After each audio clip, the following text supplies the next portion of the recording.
In the construction industries, say from last few years, there has been a change in the business model.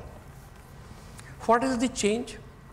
The construction business previously was based on, loosely it is called cash contract. Now what is cash contract?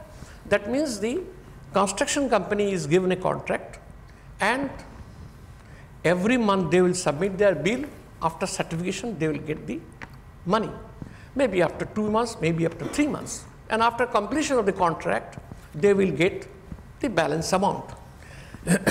Now this business model has been changed. What has happened is that government in certain sectors, like say road, highway,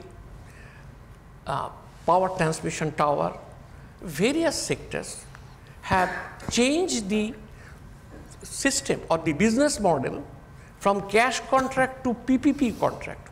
What is PPP contract? Public-private participation, which is, in a more understandable language, is boot contract, build, own, operate. Now, what is the main difference between this cash contract and this boot contract?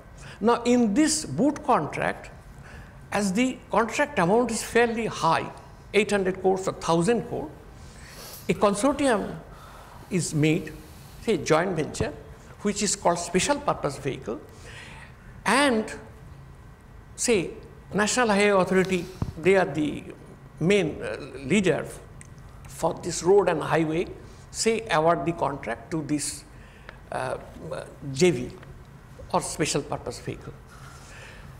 Now members of this JV is 3 or 4 construction companies. Now, the difference between the cash contract and this contract is that the JV executes the contract, say 100-kilometer road, but the payment is not made by the say National Highway Authority, who is the principal employer. But how the JV gets their payment? They get their payment, they are given a concession right for a period of say 26 years. They are to collect tolls from the users, and by this method they are to get their construction cost, make their profit. Now what is the implication of that? There will be tremendous mismatch of cash flow. So the contract, supposing, is 1,000 crore. Now the construction period is 2.5 years. So within this 2.5 years, 1,000 crore will have to be invested. What is the gearing?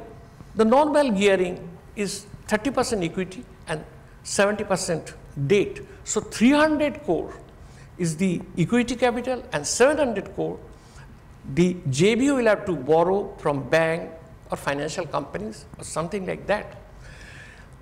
So this 1,000 crore, when it will be invested in this project, boot project, the interest will have to be paid. And there is the normal business practice or banks what they follow, they do not give loan for more than 12 and 13 years.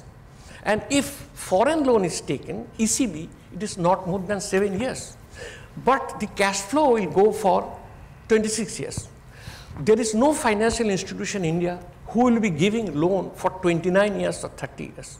So what happens?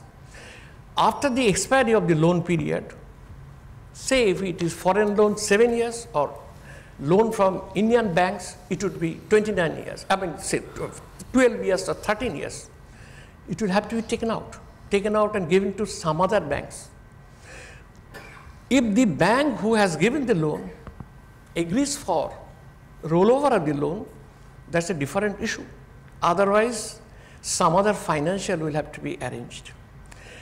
Now, this great cash flow mismatch is one of the very important factor, and when bidding for this tender, the CFO will have to take a call, a very hard decision as to how the loan will be repaid, and after the loan period is over, what will be the position.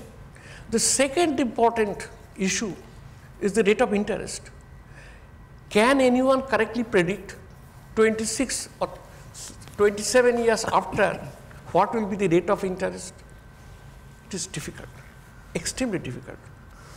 Now, all the models which are available can be utilized.